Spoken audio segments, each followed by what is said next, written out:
ತರಂಗಾಂತರ ಅಲೆ.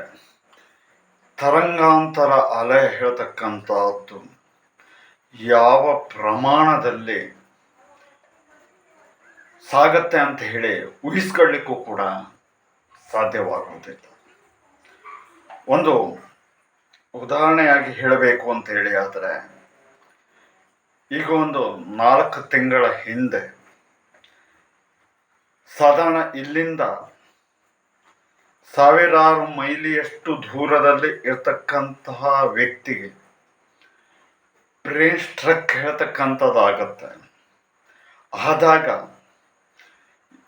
ಏನಾಗಬಹುದು ಅಂತ ಒಮ್ಮೆ ವಿಚಾರವನ್ನು ಮಾಡಿ, ಶ್ವಾಸ ಒಂದು ಇರತ್ತೆ ಬಿಟ್ಟರೆ ಅಂಗಾಂಗಗಳು ಯಾವುವು ಕೂಡ ಸರಿಯಾಗಿ ಕೆಲಸವನ್ನು ಮಾಡುವುದಿಲ್ಲ.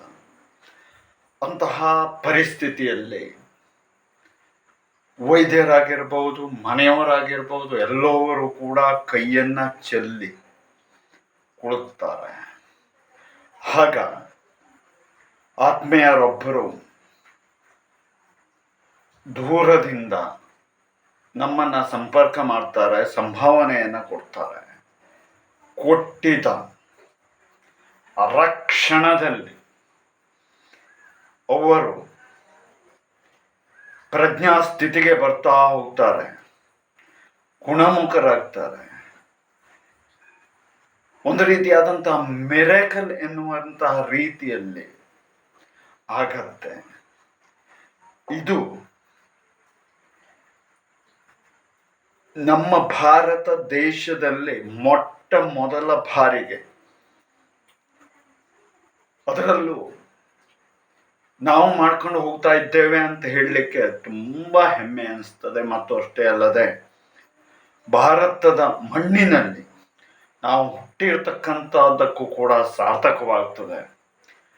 ಆದರೆ ಇದು ಯಾರೂ ನಂಬಲಿಕ್ಕೆ ಅಥವಾ ಊಹಿಸ್ಕೊಳ್ಳಿಕ್ಕೂ ಕೂಡ ಸಾಧ್ಯವಾಗ್ತಾ ಇಲ್ಲ. ಮಾಡಿ ನೋಡಿದವರಿಗೆ ಮಾತ್ರ ಮತ್ತು ಮಾಡಿಸಿಕೊಂಡವರಿಗೆ ಮಾತ್ರ ಅದರ ಅನುಭವ, ತೀವ್ರತೆ ಮತ್ತು ಆ ಕುಟುಂಬದವರು ಎಲ್ಲರೂ ಕೂಡ ನಮ್ಮ ಪಾಲಿಗೆ ನೀವೇ ರಕ್ಷಕರು ಎಂಬುದಾಗಿ ನಮ್ಮದೊಂದು ಸಾಷ್ಟಾಂಗ ನಮನಗಳು ಅಂತ ಹೇಳುವಾಗ ಎಲ್ಲಿಲ್ಲದ ಖುಷಿ ಹೇಳ್ತಕ್ಕಂಥದ್ದಾಗ್ತದೆ.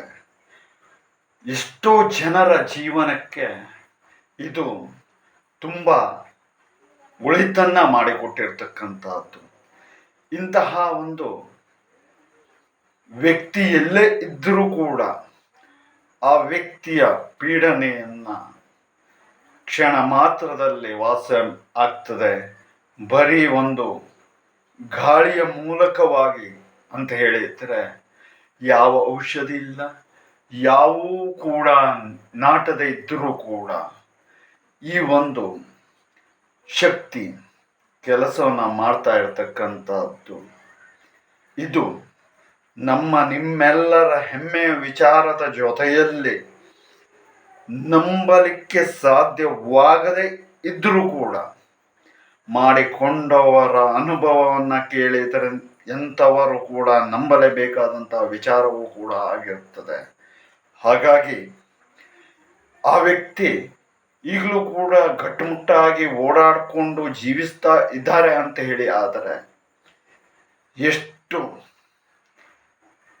ಶಕ್ತಿ ಇರಲಿಕ್ಕಿಲ್ಲ. ಮತ್ತು ಅಷ್ಟೇ ಅಲ್ಲದೆ ಇನ್ನೊಂದು ವಿಚಾರ ಅಂತ ಹೇಳಿದರೆ, ನಾವು ಉಸಿರಾಡ್ತಾ ಇರೋದು ಕೂಡ ಗಾಳಿಯ ಮೂಲಕವೇ. ಆ ಗಾಳಿಯ ಮೂಲಕವಾಗಿ ಉಸಿರಾಟವನ್ನು ಮಾಡಿ ನಾವು ಜೀವಿಸಬಹುದು ಅಂತ ಹೇಳಿ ಆದಾಗ ಗಾಳಿಯಿಂದ ಯಾಕೆ ಇದು ಸಾಧ್ಯವಿಲ್ಲ? ಹಾಗಾಗಿ ಇದು ಬಹುಜನರ ಹೇಳಿಕೆ ಪ್ರಕಾರ ವಿಶ್ವದಲ್ಲಿ ಎಲ್ಲೂ ಇಲ್ಲದ ಆಶ್ಚರ್ಯಚಕಿತರನ್ನಾಗಿ ಮಾಡ್ತಾ ಇರತಕ್ಕಂತಹ ಕಟ್ಟು ಸತ್ಯ.